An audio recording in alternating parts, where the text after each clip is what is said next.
And then on the critique sheets, one of them said, I'm a single-seat aviator. And if I'm flight lead and I fly to a mountain, my wingman better be right behind me. True story. So we've come a long way in the acceptance of crew resource management from that era. Now we do some other things, and I don't want to drill down too far in them. We do some special things that we typically don't do in commercial and general aviation or non-military aviation, and that is we evaluate our aviators in many different ways. Of course, for their qualifications, but also for things that may affect their performance in the cockpit due to stress and fatigue and factors like that. But no time to do that today. We're going to get to the issues of naval aviation. This one didn't show the first one. Whoops. Oh. All right, so we all agree, I think, that parts of naval aviation are difficult and hazardous. And here we see a situation where this pilot came in along, dove for the deck, and God bless him, he survived it by catching a number 4 and last wire on the carrier. Now, there was a video before that showed a proper wave off where that was avoided, but we're not going to go back there and mess with that. But why is naval aviation so different? I noticed that the subject or the theme of this conference is human factors and safety management systems, and making human factors an integral part of safety management systems. And I would argue that unknowingly, aviation safety over the years in the Navy has formed a systematic process for reducing risk. We can put different labels on this. We carefully select our aviators. We aerovet, we screen them for medical very closely. Training and standardization. By the way, the NATOPS training, Naval Aviation Training and Operations Standards, was the beginning in the early 50s of flight standardization, not just in the Navy, but in the Air Force and in the commercial aviation as well. We supervise them very closely. We do performance reviews, and these are the things we introduced when I came on board.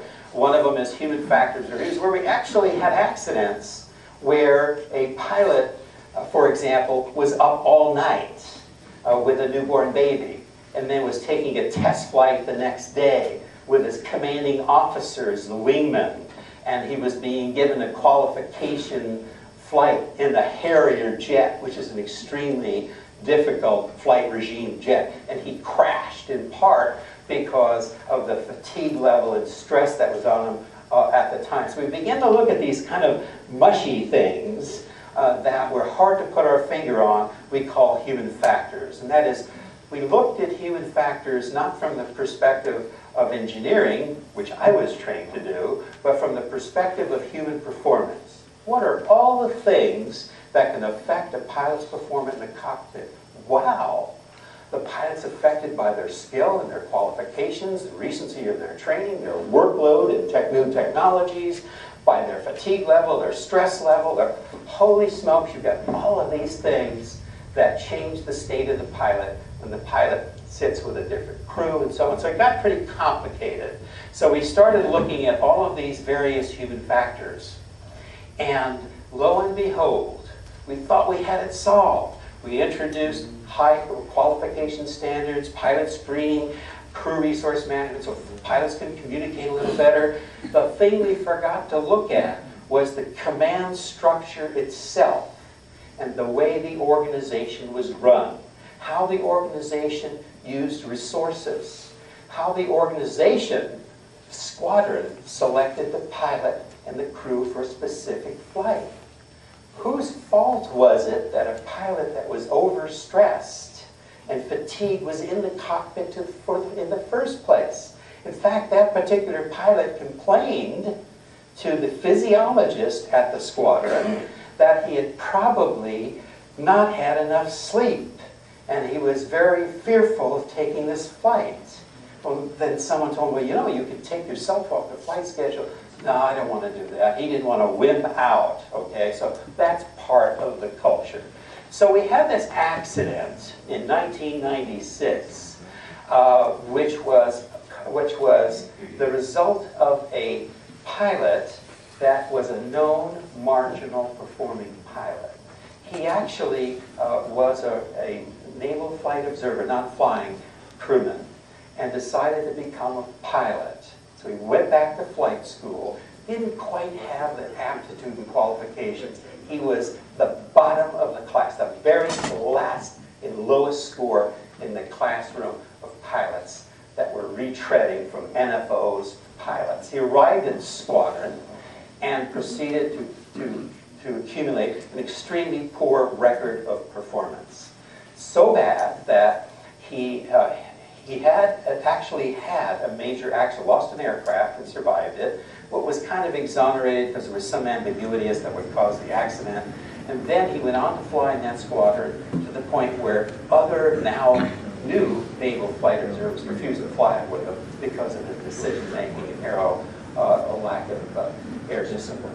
So on the morning of the crash, he's taking a cross-country flight to his hometown. Skipper signs off on the flight schedule in spite of all these problems.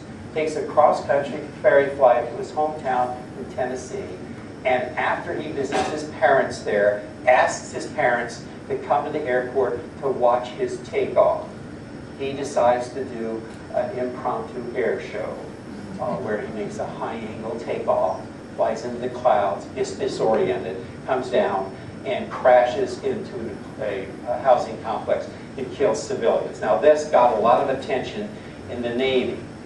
And the importance of this is that when we looked at that, the question I kept asking is, why was this guy in the cockpit? We could stop and say, human error, just another pilot error situation, and stop our analysis. But as we back up into the situation that caused this accident, we back into the command. Now, I don't know how many of you, SASSI's in here, and they do accident investigations, and I've done many of them in the Navy. You go out and you do these interviews, and it's a tremendously tragic situation. Families suffer, the buddies suffer, the squadrons suffer, and you ask questions, and you get answers like this. Well, we knew this guy was going to bog her in at some point, and he was really dangerous. Well, why didn't someone do something? Or we knew, because of up-tempo, sooner or later, a maintainer was going to forget to lock down a hydraulic line. So we said, well, why can't we catch these things in advance? If the people working in the organization know where the hazards and risks are that are not being properly controlled, let's find out. And let's get it fixed before we have an air crash.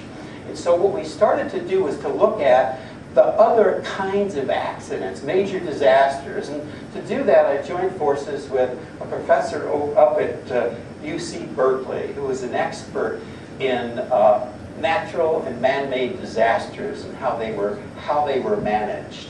And she just so happened to have spent months on board Navy carriers looking at aviation in the Navy as what she called a high reliability organization. So I brought her down to the school and I said, look, she says, there's organizations that operate very effectively, and the Navy's one of them. Look what they do and how few accidents. What is it about the Navy, and what is it about some other organizations, including commercial aviation, that allows them to be so safe? Well, they're organized to operate safely. And if you're not organized to operate safely, or you have little flaws and blind spots, let's find them out and plug them. Okay, so that was the idea. And I started to probe a little bit about some of these organizational factors that might actually affect risk in the organization. What was it about this squadron that allowed that individual to continue to fly in spite of a dismal performance record? We went into that squadron, and it so happened to have 5 major accidents, 2 or 3 times the average of a Navy squadron. It was, by the way, maybe by coincidence, also the squadron that had the accident that killed the first female combat pilot. Okay, so they had some issues there that were related to the accident causation of the chain. So these are some